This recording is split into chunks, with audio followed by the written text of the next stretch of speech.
오늘 준비에 대한 말씀을 했습니다마는 목회자도 설교를 할 때 준비합니다. 특별한 행사나 특별한 일들, 특별한 사안들을 두고는 몇 달 전에도 말씀을 준비하는 경우가 있고요. 저 같은 경우를 말씀드리는 거예요. 아니면 매주 반복되는 주일이다 그러면 오늘 끝나고 다음 주 거 적어도 오늘 내지는 내일 정도는 준비가 거의 완료가 됩니다. 그래서 그걸 자꾸 되새김질하면서 시간도 조절하고 또 내용도 조절하고 뺄 거 빼고 또 넣을 거 넣고 자꾸 새롭게 생각이 나거든요. 오늘 말씀도 제 설교는 좀 즉흥적인 게 많습니다. 물론 즉흥적이다고 해서 말씀의 부분에서 벗어난 것은 아니지만 아무튼 늘 열어놔요. 원고를 바라보지 않고 늘 열어놓으면서 그때그때마다 어떻게 설명하는 것이 좋을까, 어떤 예화들이 좋을까 갑자기 생각나는 부분에 대해서 저는 딱 막아놓지 않습니다. 그래서 내가 늘 정형화되게 준비된 것만 가지고 하는 것이 아니라 또 새롭게 말씀에 부딪히는 게 여태까지 일주일 동안 가지고 묵상했지만 또 말씀을 선포하는 그 당시에 또 상황이 많이 다르거든요. 얼굴 표정 보면은 또 다르고 여러 가지 상황들이 다르기 때문에 그때마다 본질적인 내용은 준비된 대로 하지만 그 외의 내용들은 달라질 때가 참 많이 있습니다. 오늘 말씀도 역시 즉흥적은 아니고요. 이미 준비된 말씀, 일주일 전에 준비된 말씀입니다. 은혜로 사는 삶이다 라고 하는 제목으로 함께 은혜를 나누고자 합니다. 오늘 본문에 보면은 우리가 흔히 세상에서 바라볼 수 있는 사람들의 유형 두 가지가 나옵니다. 아버지와 아들로 비유를 하고 있습니다만은 아버지가 너 포도원에 가서 오늘 일해야 되겠다. 근데 첫째 아들은 해야죠 라고 대답해 놓고 실제로는 가지 않았다는 거예요. 일하지 않았다는 거예요.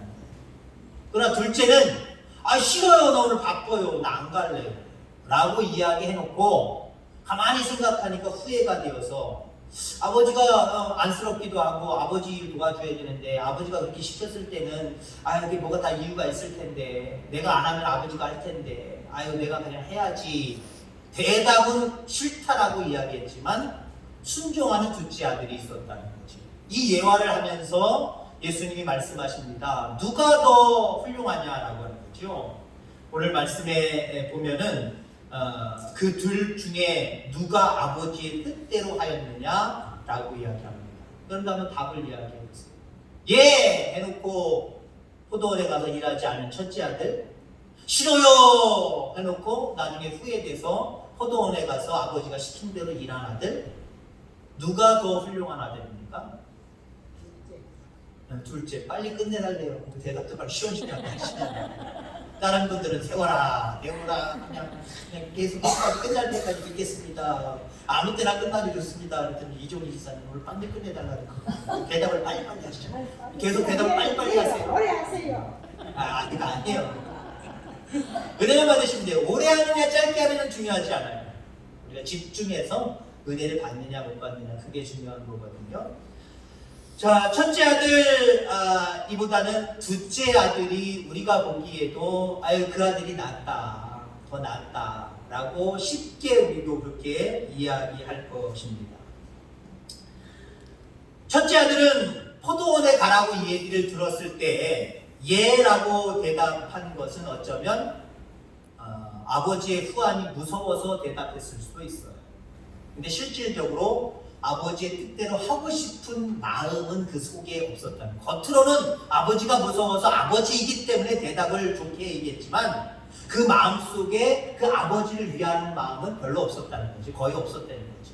근데 둘째 아들은 자기가 해야 될 일도 많고 내가 해봐야 아버지 좋은 일이지 내가 좋은 일인가 나는 다른 거 하는 게 훨씬 더 좋고 유익한데 라고 생각해서 싫다라고 이야기했지만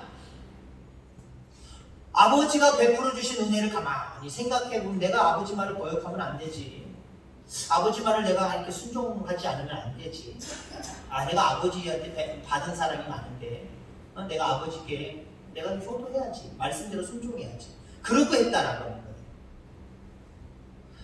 자, 우리가 율법에 대해서 생각해 볼 필요가 있습니다. 구약 시대의 율법은 죄를 깨닫게 하는 도구였습니다. 구약의 율법은 그 말씀을 들을 때마다 아이고 내가 죄졌네, 아이고 내가 잘못했네 라고 죄를 깨닫게 하는 기능이 있고요. 신약 시대에 와서 율법은 그냥 삶의 가이드라인입니다. 이렇게 살아라. 참 힘들겠지만, 어렵겠지만, 안 될 때도 많이 있겠지만 이렇게 사는 것이 하나님이 기뻐하시는 일이다. 될 수 있으면, 아니 가능하면, 완벽한 것 하나님 우리에게 바라시지도 않아요. 가능하면, 웬만하면 이렇게 사는 것이 아버지를 기쁘게 하는 것이다 라고 우리에게 가이드라인, 삶의 가이드라인을 제시해 주고 있다. 자, 근데 여기에 문제가 있어요.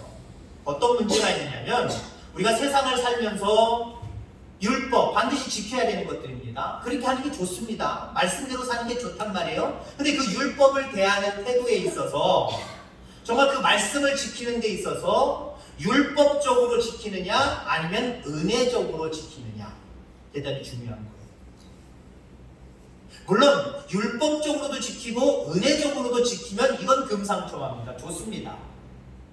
근데 오늘 대답을 놓고 바라볼 때 첫째 아들은 율법적으로는 지켰는데 은혜적으로는 안 지킨 아들이고요. 둘째 아들은 율법적으로는 싫다고 거부했는데 은혜적으로는 그래도 결국은 아버지의 말씀에 순종한 겁니다. 그럼 누굴 더 기뻐했다 그랬어요? 여러분들 대답하셨잖아요. 둘째 아들을 더 기뻐하셨다 그랬죠? 그러면 그겁니다, 여러분들. 율법적으로는 완벽하지 못할지라도 은혜적으로 살아가려고 노력하는 사람, 하나님이 기뻐하시는 사람입니다. 물론 앞서도 얘기했지만 율법적으로도 될 수 있으면 완전하고 은혜적으로도 완전하고, 다시 말해서 율법적으로도 살고 은혜적으로도 살고 함께 어우러져 살면 더 순종의 힘이 커집니다. 하나님의 은혜의 힘이 더 커져요. 근데 절대 하지 말아야 될 것, 물론 세상 사람들은 은혜도 아니고 율법도 아니고 두 개 다 버리고 살아갑니다. 근데 우리 그리스도인들은 이 둘 중에 하나를 잡든가, 좋은 건 두 개 다 잡는 건데 둘 중에 하나 잡는 경우가 있는데 율법만 잡고 은혜를 외면하는 경우들이 참 많아요. 자, 근데 둘 중에 하나만 잡으라고 한다면 여러분들 율법보다는, 물론 뭐 아는 만큼 순종하기 때문에, 아는 만큼 살기 때문에 율법은 무시할 수 없다는 거예요. 그러나 굳이나 하나를 잡는다고 하면 여러분들 은혜적으로 살아가시기 바랍니다. 그래서 오늘 말씀의 제목이 은혜로 사는 삶입니다. 여러분들은 어떻게 삽니까? 율법으로 삽니까? 은혜로 삽니까? 은혜로 살아가는 저와 여러분들 다 되기를 주의로 축원합니다. 만약에 주의를 지킨다라고 생각해 보세요. 주의를 지킬 때 두 가지 의미가 있습니다. 율법만 붙드는 사람, 아이고 오늘 주의를 어기면 큰일 나지, 아이고 주의를 어기면 아마 하나님이 나 벌 주실 거예요, 뭐 되는 일 안 되게 할 거예요, 어디 가다가 혹시 사고 날지도 몰라, 그래서 주의는 지켜야 돼, 이렇게 지키는 사람이고요. 율법적으로 지키는 사람은요, 아유 일주일 생각할 때 하나님의 은혜 가운데 잘 지냈네, 큰일도 있었는데 하나님 보호하여 주셨네, 또 앞으로도 정말 우리 연약한 난데 하나님의 보호하심과 인도하심이 있어야 되는데 내가 그분께 정말 신령과 진정으로 예배해야지, 그분을 의지해야지. 그렇게 오신 분들은요 은혜적으로 삶을 살아가는 사람. 물론 두 개 다 필요하다 그랬습니다. 그러나 굳이나 하나를 택한다고 한다면 여러분 은혜적으로 살아야 돼요. 은혜로 살아야 돼요. 지금 나의 신앙생활의 태도가 어떠한 것인지 여러분들 생각해 보시길 바랍니다. 율법적으로 살아가는지 은혜적으로 살아가는지, 율법으로 살아가는지 은혜로 살아가는지, 여러분 늘 은혜로 살아가는 저와 여러분들 되기를 주의 이름으로 축원합니다. 자, 그럼 오늘 구체적으로 좀 두 가지를 비교해서 살펴보려고 해요. 율법으로 사는 삶은 어떤 것이고 은혜로 사는 삶은 어떤 것이냐, 비교해서 몇 가지만 이야기를 나누고자 합니다. 억지로 하는 거 뭘까요? 억지로 하는 거, 어떤 삶을 사는 사람이 하는 걸까요? 율법으로 사는 사람. 그럼 자원에서 하는 삶은 어떤 삶일까요? 은혜로 사는 사람.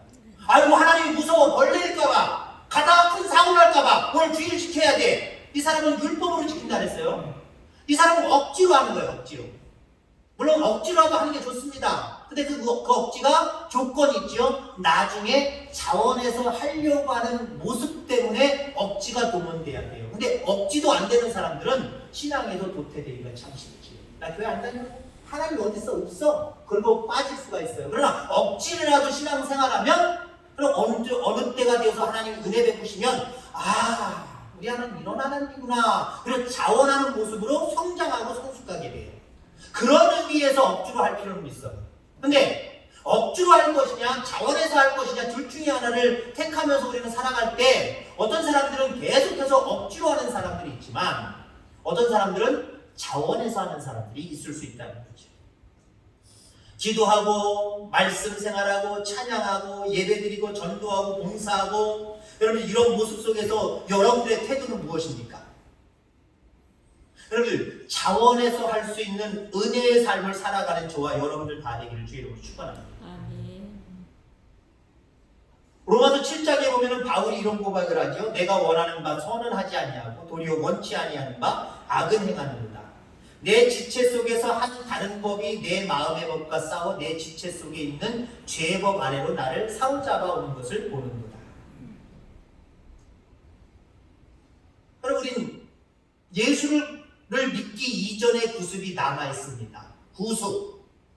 예수 믿기 이전의 행동들이 나에게 남아있단 말이에요. 그 모습을 따라가려다 보면 은혜로 살아가는 사람을 자꾸 망각할 때가 있어요. 그리고 굳이나 은혜를 따라가려고 할 때 마지못함이 물론 필요할 때도 있습니다. 그러나 그 구습을 끊어버릴 때 우리는 자원해서 은혜로 사는 삶을 살아갈 수 있다는 거죠. 데살로니가전서 5장 16절에 보면 우리가 잘 아는 말씀 있죠. 항상 기뻐하라, 쉬지 말고 기도하라, 범사에 감사하라. 이게 가능할까요? 이게 가능할까요? 인생의 삶을 놓고만 바라보면 가능하지 않는 말도 안 되는 이야기다라고 아마 누구나 이야기할 겁니다. 항상 어떻게 기뻐해? 아이고 몸은 쉬어야 되고 삶은 쉬어야 되는데 쉬지 말고 어떻게 우리가 기도할 수 있어? 범사에 좋은 일도 있고 나쁜 일도 있는데 어떻게 매일 똑같이 감사의 삶을 살아가? 그건 말도 안 돼. 아마 삶의 현실을 직시한다고 한다면 기뻐하고 기도하고 감사하는 것 이거 안 됩니다. 자, 그런데 이 말씀은요 한마디로 삶의 방식을 바꾸라는 거예요. 삶의 방식을 바꾸라는 거예요. 어차피 인생 사는 거 기쁘게 살려는 거예요. 생각만 바꾸라는 거예요. 생각만. 어차피 사는 거 개화도 살고 기뻐도 살 수 있는데 이왕이면 우리가 기쁜 생각하면서 기뻐하며 살지 자꾸 그렇게 삶의 태도를 바꾸라는 거예요. 어차피 우리가 이 땅에 살 때 이왕이면 억지로 하지 말고 감사하면서 좀 기분 좋게 살아가자라고 하는 거예요. 이왕 이 세상 살아가는 건 내가 하나님 앞에 온전히 맡기고 우리가 흔히 그러잖아요. 넋두리라도 누구한테 하면 속이 시원하잖아요. 그러니까 하나님 앞에 넋두리 한다는 생각을 한번 바꿔보시기 바랍니다. 삶이 어렵습니까? 삶이 힘들어요?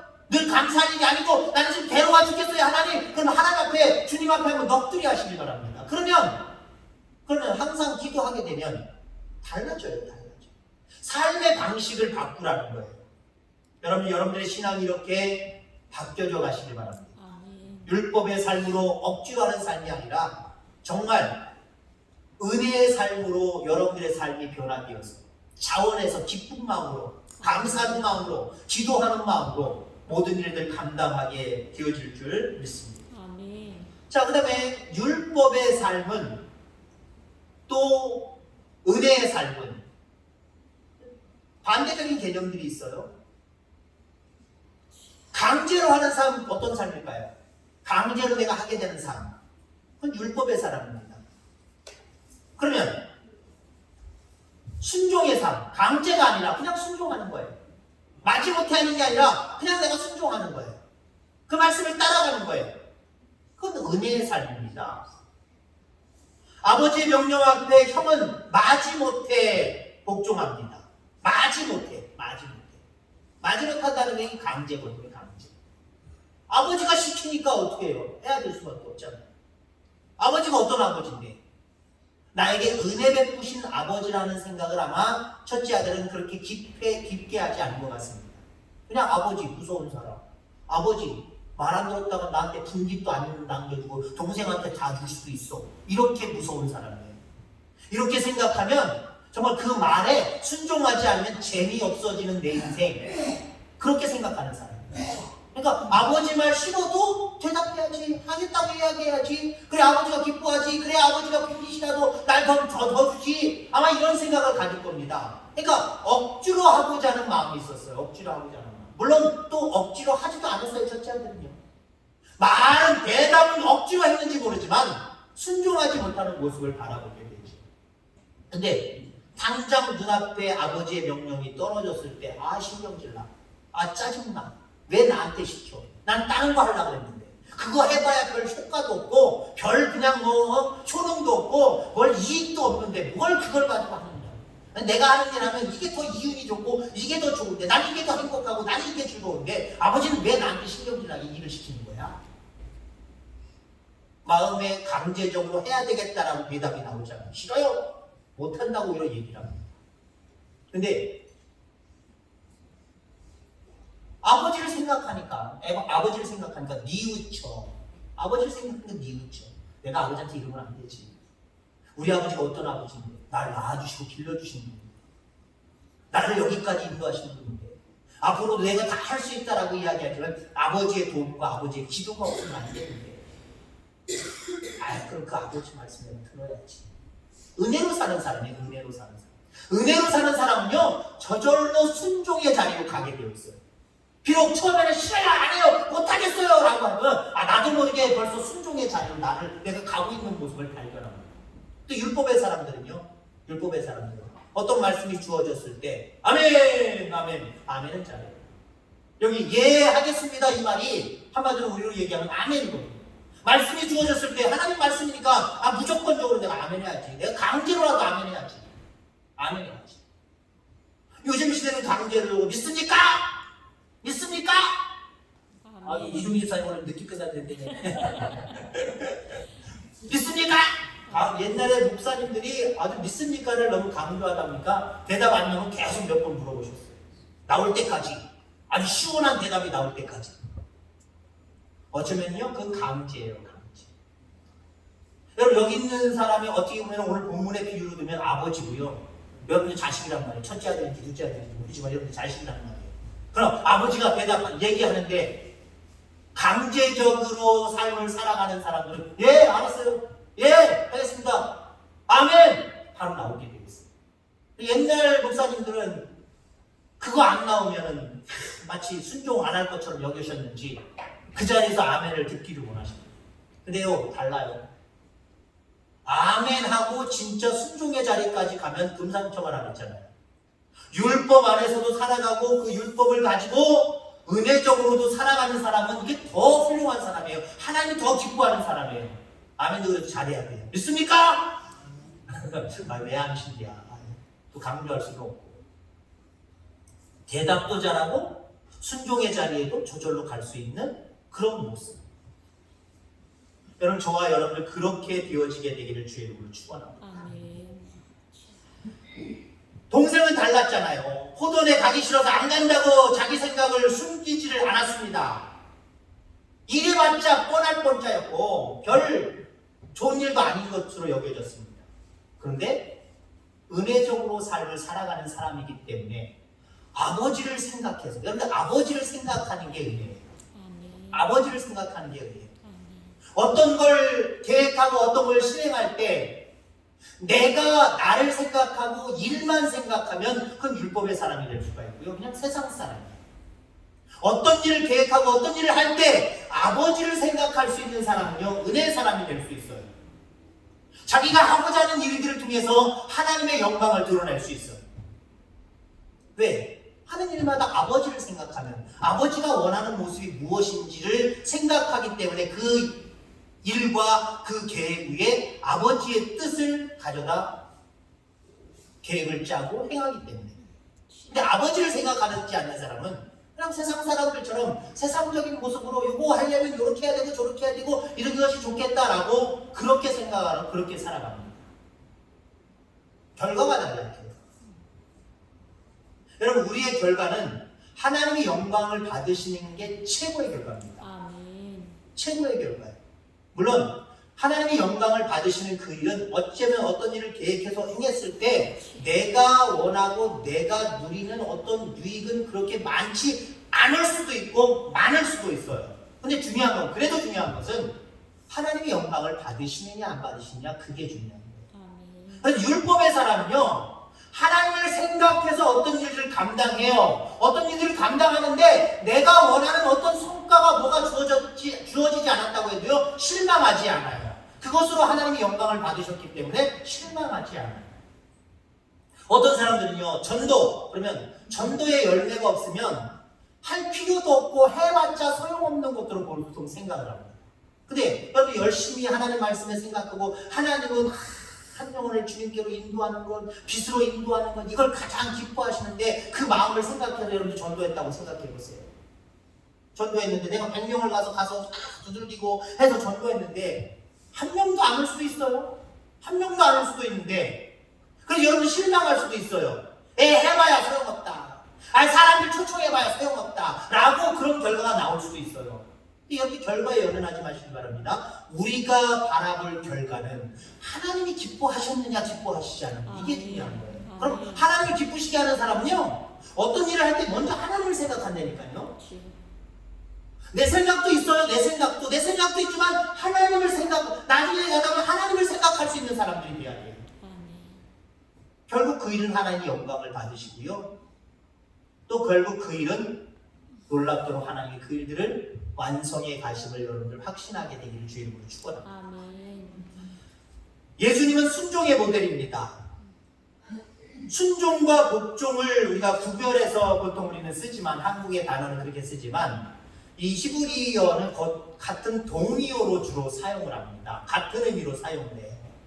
헬라어로 보면 헤파포에라고 이야기라고 하기도 하고 아쿠오라고 이야기라고 하기도 하고, 히브리어는 샤마라고 보통 복종과 순종을 같은 말을 씁니다. 우리는 다르게 표현합니다만은 물론 의미는 거의 우리나라도 거의 비슷하지. 근데 이 헬라어, 이 히브리어의 의미는 똑같습니다. 어떤 의미냐? 듣다라고 하는 의미가 있어요. 듣다. 여러분들 순종과 복종은 듣는 거예요. 여기 듣다라고 하는 두 가지 의미가 있죠. 듣는 거예요. 하나님 말씀을 내가 듣다. 그럼 듣는 것 또 하나 중요한 게 있습니다. 그대로 순종하는 것을 듣다라는 거예요. 그대로 따라가는 것, 그대로 행동하는 것을 듣다라는 거예요. 너 왜 아빠 말 안 들어? 그 얘기는 뭐예요?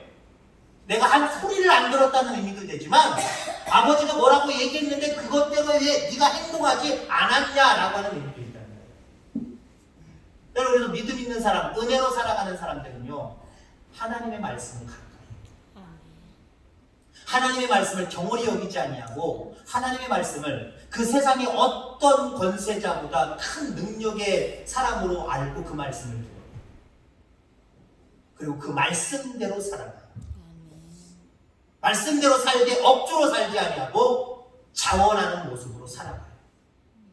이것이 은혜로 사는 사람들입니다. 여러분들 한번 한 해를 뒤돌아보면서 나는 율법으로 살았는지 은혜로 살았는지 한번 점검하시길 바랍니다. 그리고 중요한 것은 앞으로의 삶이죠. 하나님, 내가 율법으로 살았음을 주여 용서하여 주시고 이제 앞으로는 은혜로 살게 하여 주옵소서. 이렇게 기도하며 은혜로 사는 저와 여러분들 다 되기를 주의 이름으로 축원합니다. 하나님 아버지 감사합니다. 이 땅에 살아가면서 하나님 세상